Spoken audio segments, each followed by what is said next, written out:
अगर राम सीता की परीक्षा न लेते तो धर्म हमेशा के लिए सवालों में घिर जाता। ये कहानी आपकी सोच बदल देगी। ये कथा केवल प्रेम की नहीं है, ये कथा है धर्म की, मर्यादा की और उस बोझ की जो एक राजा को भगवान होते हुए भी उठाना पड़ता है। जब राम रावण का वध कर सीता को मुक्त कराते हैं तो उस क्षण कोई संदेह नहीं होता, कोई प्रश्न नहीं होता। लेकिन जैसे ही युद्ध समाप्त होता है, जैसे ही लंका की राख ठंडी होती है, तभी समाज की गर्म सांसें उठने लगती हैं। राम जानते थे कि वे केवल सीता के पति नहीं हैं, वे अयोध्या के भावी राजा हैं। और राजा का जीवन निजी नहीं होता, राजा का हर निर्णय समाज के लिए मिसाल बनता है। राम सीता को जानते थे, उनके चरित्र पर एक पल का भी संदेह नहीं था, लेकिन समाज नहीं जानता था और यही सबसे कठोर सत्य था। राम के सामने प्रश्न ये नहीं था कि सीता पवित्र हैं या नहीं, प्रश्न ये था कि क्या प्रजा उन्हें स्वीकार करेगी, क्या आने वाली पीढ़ियां ये कहेंगी कि राजा ने अपने लिए नियम अलग और जनता के लिए अलग बनाए। राम अगर चुप रहते तो लोग कहते राजा ने प्रेम में अंधा होकर धर्म को कुचल दिया। अगर राम विरोध करते तो धर्म टूटता और इसी धर्म को बचाने के लिए राम को वो करना पड़ा जो किसी पति के लिए सबसे कठिन था।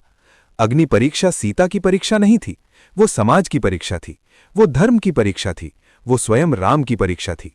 सीता ने जब अग्नि में प्रवेश किया तो वो रोई नहीं, उन्होंने कोई सफाई नहीं दी, क्योंकि उन्हें पता था सत्य को प्रमाण की आवश्यकता नहीं होती।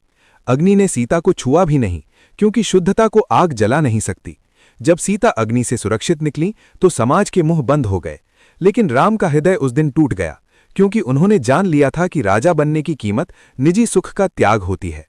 ये कहानी केवल अग्नि परीक्षा पर समाप्त नहीं होती, ये आगे भी चलती है, क्योंकि समाज का संदेह एक बार शांत होता है, हमेशा के लिए नहीं। यही कारण है कि आगे चलकर सीता को वनवास जाना पड़ता है और वहां भी राम मौन रहते हैं, क्योंकि धर्म बोलता है और राजा सुनता है। बहुत लोग कहते हैं राम गलत थे, लेकिन बहुत कम लोग ये समझते हैं कि अगर राम अपने लिए झुक जाते तो धर्म गिर जाता, और अगर धर्म गिर जाता तो राम केवल एक राजा रह जाते, मर्यादा पुरुषोत्तम नहीं। रामायण हमें ये नहीं सिखाती कि प्रेम आसान होता है, ये सिखाती है कि सही होना कठिन होता है। राम ने सीता की परीक्षा नहीं ली, राम ने स्वयं को जलाया, ताकि आने वाली पीढ़ियां ये जान सकें कि सत्ता, प्रेम और धर्म एक साथ चलें तो बलिदान अनिवार्य होता है। यही कारण है कि आज भी राम पूजे जाते हैं और सीता त्याग की देवी कहलाती हैं, क्योंकि जहां प्रेम खुद को चुनता है वहां कहानी खत्म हो जाती है, लेकिन जहां धर्म चुना जाता है वहां इतिहास बनता है।